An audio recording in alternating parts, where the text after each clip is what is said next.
Vamos a imaginar por un momento un océano de arena, casi infinito, infranqueable, un vacío inmenso que durante milenios separó a los grandes imperios. Y ahora, justo en el corazón de ese mismo desierto, pensad en esto, como si fuera un espejismo hecho de piedra, aparece una metrópolis que te deja sin aliento. Sus calles, son como un bosque de columnas doradas. Y en los mercados el aire mismo huele a poder, a seda, a especias exóticas, a incienso sagrado. Pero, ¿sabéis qué? Esto no es en espejismo. No, es Palmira. Durante siglos, esta ciudad fue el peaje que no te podías saltar entre dos mundos. Por un lado, la todopoderosa Roma en el oeste y por el otro, el orgulloso imperio persa en el este. Su poder, fijaos, no venía de tener legiones y más legiones, sino de su control absoluto sobre las arterias vitales del comercio mundial. Pero claro, la riqueza siempre atrae la envidia. Y la ambición está a punto de reescribir la historia. Vale, ¿y cómo es posible que un espejismo en la arena llegara a desafiar al mundo entero? Para entenderlo, primero tenemos que mirar hacia el oeste, hacia el caos que estaba devorando a Roma por dentro. Vamos a adentrarnos en uno de los periodos más oscuros del imperio, la llamada crisis del siglo III. A ver, el Imperio Romano, ese que parecía invencible, se estaba desangrando, literalmente, desde dentro. Plagas que arrasaban con todo, una economía en caída libre, un desastre. Y para colmo, una espiral de violencia donde los emperadores, duraban meses antes de que sus propios generales los asesinaran. Y claro, viendo esta debilidad, el renacido imperio sasánida de Persia dijo: ahora es la nuestra. Y lanzaron un ataque devastador. La humillación fue total cuando capturaron al mismísimo emperador, Valeriano.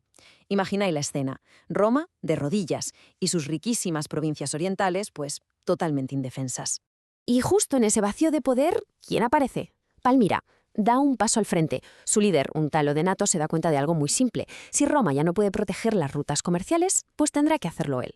Así que con un ejército forjado en el desierto, consigue lo que parecía imposible: aplastar a los persas, que venían de ganar. Y Roma, agradecida y sobre todo debilitada, lo nombra gobernador de todo el Oriente. Y por primera vez en su historia, Palmira saborea el poder militar de verdad. Y créedme, eso es muy, muy adictivo.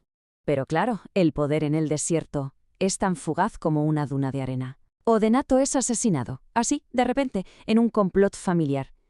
Y es de las sombras de esta traición de donde emerge la figura que no solo va a gobernar Palmira, sino que la va a convertir en una leyenda inmortal.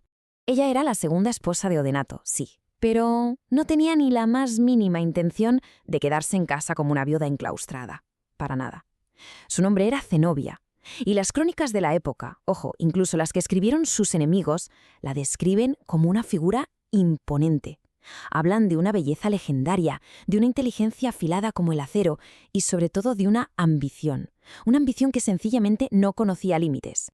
Es que Zenobia rompía todos los moldes de la época. A ver, no tenía nada que ver con las mujeres nobles romanas que estaban recluidas en sus villas. Ella no. Ella era una soldado. Cabalgaba y marchaba kilómetros y kilómetros a pie junto a sus tropas. Pero su mayor arma, y esto es clave, no era la espada, era su intelecto, que era formidable. Convirtió su corte, en mitad del desierto, en un auténtico faro de cultura. Fusionó lo mejor de tres mundos: Grecia, Persia y su propia herencia semítica.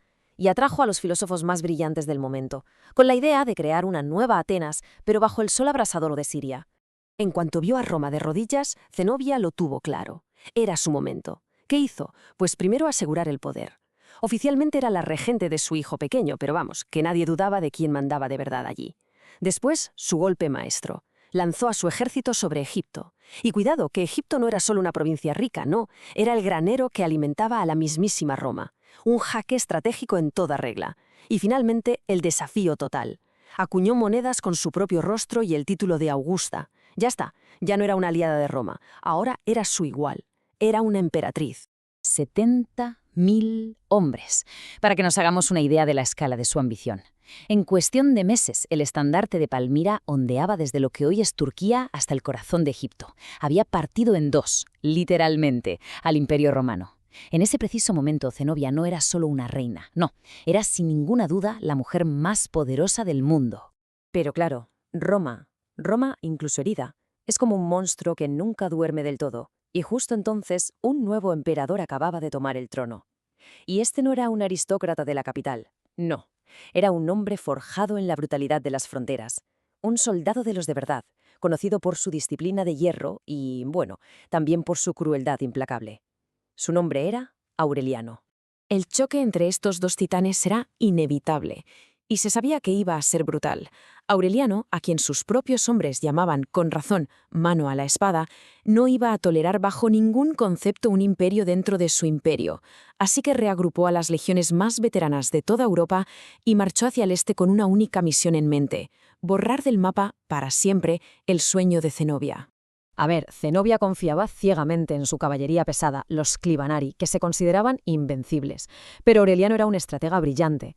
En vez de ir a un choque frontal directo, ¿qué hacía? Fingía retiradas, atraía a los jinetes acorazados bajo un sol abrasador, hasta que estaban completamente agotados, y justo entonces su infantería ligera contraatacaba. Pero no con espadas, no. Lo hacían con mazas de hierro, diseñadas específicamente para aplastar esas armaduras. Al final, la táctica venció a la fuerza bruta.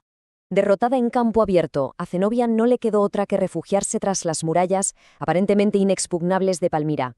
Y aquí pasa algo curioso. Aureliano, que admiraba su valor, le ofreció una rendición honorable. Pero la respuesta de la reina fue un acto de arrogancia que selló su destino para siempre. Rechazó la oferta. ¿Por qué? Porque confiaba en que llegarían refuerzos de los persas. Una ayuda que nunca iba a llegar. La situación era desesperada. Intentó huir de noche, en camello, hacia el río Éufrates. Pero fue capturada por la caballería romana justo antes de que pudiera cruzar. Y claro, sin su reina, sin su líder, la ciudad que se había atrevido a desafiar a Roma finalmente se rindió. El destino de Zenobia ahora estaba en manos de Roma. Aureliano celebró el que fue, probablemente, el triunfo más espectacular de todo el siglo. Y allí estaba ella, la reina del desierto, desfilando, pero no con su corona, sino atada con cadenas de oro macizo. ¿Y qué fue de ella después? Pues aquí la historia se divide. Hay quien dice que murió en el camino, otros que Aureliano al final la perdonó y vivió el resto de su vida como una noble matrona romana más. Su destino personal, la verdad, se pierde en la leyenda. Pero el destino de su ciudad, de Palmira, ese sí que fue mucho más claro y mucho, mucho más cruel. Unos meses después, los ciudadanos de Palmira, creyendo que Aureliano ya estaba lejos, se rebelaron y masacraron a la guarnición romana que había quedado allí. El emperador regresó como una auténtica tormenta de fuego. Esta vez no hubo ofertas, no hubo piedad. Ordenó el saqueo y la destrucción total. Palmira, la que fue la joya del desierto, fue, sencillamente, borrada del mapa. Con el paso del tiempo, las rutas comerciales cambiaron de lugar. El desierto poco a poco fue recuperando su territorio, cubriendo con un manto de harina la ciudad que una vez, se atrevió a soñar con un imperio. Y así, se fue desvaneciendo hasta convertirse en un mito. Lo más increíble de todo es que las ruinas de Palmira sobrevivieron a casi 2 milenios de historia, casi nada. Pero ese eco de grandeza no pudo sobrevivir a la brutalidad de nuestro propio siglo, el XXI. En los últimos años, una gran parte de este tesoro de la humanidad fue destruido, deliberadamente. Un recordatorio trágico y doloroso de lo frágil que puede llegar a ser nuestro pasado. Pero la realidad es que ni las legiones romanas ni los explosivos de hoy en día pueden borrar una leyenda. El nombre de Zenobia y el recuerdo de su ciudad de oro sobreviven, como un eco desafiante en mitad del desierto. Su historia, la verdad, nos obliga a preguntarnos algo. ¿Fue una líder brillante o simplemente una ambición desmedida que acabó derrotada? ¿Es mejor construir un imperio y arriesgarse a perderlo todo? ¿O es mejor no haberlo intentado jamás? La respuesta quizás no la vamos a encontrar en los libros de historia. Quizás esté susurrada por los vientos que todavía hoy barren las ruinas de Palmira.